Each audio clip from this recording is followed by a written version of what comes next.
একটি আশ্রয় কেন্দ্র এবং টেকসই বেড়িবাঁধ বদলে দিতে পারে পটুয়াখালীর পিঁপড়াখালী গ্রামবাসীর ভাগ্য। এতে প্রাকৃতিক দুর্যোগের সময় দুর্ভোগ কমবে ওই গ্রামের কয়েক হাজার মানুষের। পটুয়াখালী রিপোর্টার চিন্ময় কর্মকারের তথ্য এবং ছবিতে ডেস্ক রিপোর্ট। প্রতি বছর ঝড়সহ নানা প্রাকৃতিক দুর্যোগে প্রমত্তা হয়ে ওঠে পায়রা নদী। ঢেউর তোর গ্রাস করে নদীর দুই তীর। পটুয়াখালীর মির্জাগঞ্জ উপজেলার পিঁপড়াখালী গ্রামটি পায়রা নদীর বাঁকে অবস্থান করায় এখানে ভাঙনের তীব্রতা থাকে বেশি। চলতি বছর বর্ষার শুরুতেই নতুন করে আবার বেড়িবাঁধে ভাঙন দেখা দিয়েছে। ঝুঁকিপূর্ণ বেড়িবাঁধটি মেরামত করেও তা টিকিয়ে রাখা কষ্টসাধ্য। এদিকে গ্রামটির 5 কিলোমিটারের মধ্যে নেই কোনো আশ্রয় কেন্দ্র।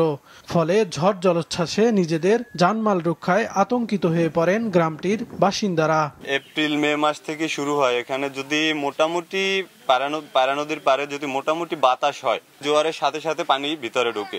আমাগো অনেক ডর করে, আমাগো অনেক পানি উঠতে যায়, বাড়িঘর তলাই যায়। ঝড় বৃষ্টিতে তো আমরা কোনো আশ্রয় নেবার কোনো পন্থ নাই। আমাদের অনেক ভয় বাবা, রাত্রে যদি যায় তা তো কান্দাকাটি করি। আমরা যে যাই একটা আশ্রয় কেন্দ্র নেব, সেরকমের 4-5 কিলোর ভিতরে কোনো একটা আশ্রয় কেন্দ্র নাই। আমাগো এখানে একটা সাইকেলের সংখ্যা না হলে আমরা কোনো বাসের কোনো ক্ষমতা নাই। এরই মধ্যে অস্থায়ীভাবে বেড়িবাঁধ মেরামতের উদ্যোগ নেওয়ার পাশাপাশি স্থায়ী বেড়িবাঁধ নির্মাণের প্রস্তাবনা দিয়েছে পানি উন্নয়ন বোর্ড। এটা যেহেতু পায়রা নদীর পাড়ে অবস্থিত এবং ওখানে একটা নদীতে বড় বাঁক রয়েছে, এই জন্য ভাঙনটা ওইখানে বেশি। এখানে একটা স্থায়ী প্রকল্প হাতে নেওয়ার জন্য অলরেডি আমাদের স্টাডি প্রকল্প অনুমোদিত হয়েছে।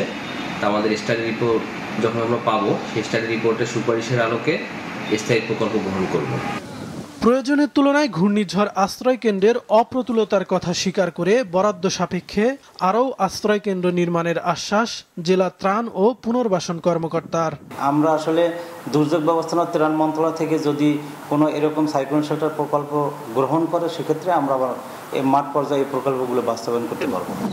অস্থায়ী নয়, স্থায়ী বেড়িবাঁধ ও ঘূর্ণিঝড় আশ্রয় কেন্দ্র নির্মাণের দাবি পিঁপড়াখালীবাসীর। মাছরাঙা, নিউজ ডেস্ক।